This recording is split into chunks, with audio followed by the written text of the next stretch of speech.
When I first started skateboarding, like many beginners, the first all-around foundational trick that I tried to learn was the shove it, a stable trick that regardless of skate niche, most skaters learn. And while it turned out to be way harder for me than most people made it out to be, there was one piece of advice that I heard over and over again. Try it fakie, fakie is easier. I didn't even know what fakie was, but I very quickly figured it out. For anyone who doesn't know, fakie is basically the opposite of regular, whatever your regular stance is. So if this is my regular stance and I push forward like this, fakie can also be considered as going backwards because I stay perfectly in my normal stance, but I roll the other way. So this is fakie and this is regular. This would be fakie, and then going forward would be regular. My feet stay in the exact same spot, which is why it's often explained as rolling backwards. And while I don't think I can find the footage, I do know that early on in skateboarding, I tried to do both ollies and shove-its fakie because I heard that they were easier. However, they certainly were not for me. But I've done a ton of growing and progressing since then, and I'm here to set the record straight now that I know what actually happened to me when I was a beginner. Because both fakie and nollie tricks are technically easier for what I think is a really cool reason. I'm not a scientist, but I do have some basic understandings of how motions and momentum and pivots and levers and friction work. And the first thing I want to talk about is the center axis of rotation. Now I think fakie shove-its are easier due to where the axis of rotation is. So when you do a normal shove-it, the board's actually spinning around the center of the board, like this. I push down, I shove, the board spins around the center, and I come back down. That means you have to get the back wheels to go up and replace the front ones, and you need to fight against friction to do that. So it actually requires a bit of skill and strength to fight against that friction. Most of us need to get the front wheels up first and then shove the back wheels in a way that lifts them off of the ground so they can rotate up to the front.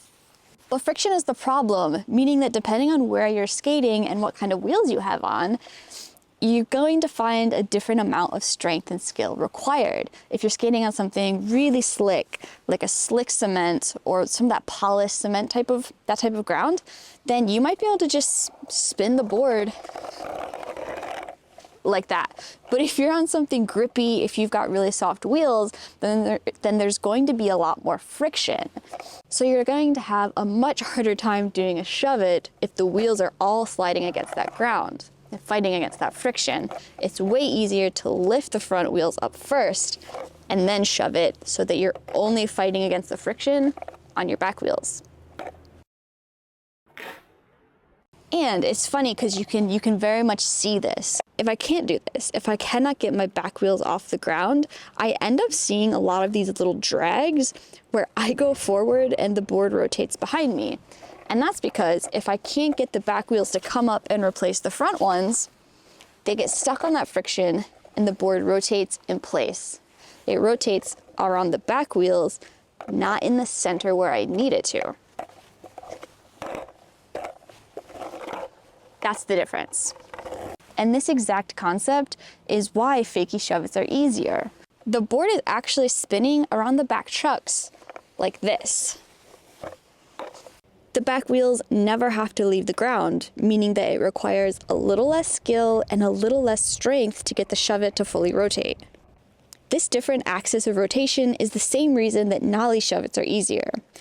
I can pivot around the front trucks, I don't need my wheels to leave the ground, and it requires less strength. So the rotational axis, the direction the board is rolling, and the ground's friction all kind of come together to make this trick easier or more difficult. I think it's also what makes fakie backside big spins, fakie 360 shove-its, and even, I imagine, fakie 360 flips easier because of where you can rotate the board on the back wheel's axis. At least that's my theory. For tricks based on the ollie, the kickflip, the heel flip, etc., the reason that they tend to be easier fakie is a little bit different. It actually has to do with the angle at which you have to pop at. If I pop directly down like this for a fakie ollie, the board is going to stop and my body will go forward. And that's because once I pop down, there's nothing over here for my foot to catch on and pull the board forward with me. Now that's very different for if I pop a regular ollie. If I'm going this way and I pop down, my front foot is here to grab the nose and push it forward. In order to do a fakie ollie, you can't do that because if you push straight down, like I said, there's nothing here to catch. That means what you have to do is you have to pop out at an exaggerated angle so that you're pushing the board underneath you and fighting against that friction to bring the board up. Popping out at an angle is the only way to keep that board underneath you. And that right there is the key difference that makes the fakie ollie so much easier. Because when I pop the board out at an angle like this, it pushes forward. This nose is going to catch my front foot and level out just due to the momentum. I don't have to do anything except go home real quick because I think I'm gonna freeze. Let's continue this at home. It's so cold. However, when I'm doing a fakie ollie, because I am popping the board out at an angle and using momentum to pull the board in front of me, as this board travels forward, all it has to do is catch on my foot. My foot doesn't have to move, it doesn't have to level out, nothing. The momentum will actually move the board a lot and it will swing around my front foot. It kind of becomes a little bit of a pivot point. All it has to do is catch and swing. Of course, if you want to make them look better and pop higher and do all that fun stuff, you're definitely going to need to do more work. But in the beginning, you can get a little bit of a nice fakie ollie without actually doing much with your front foot at all. You just have to pop in the right direction.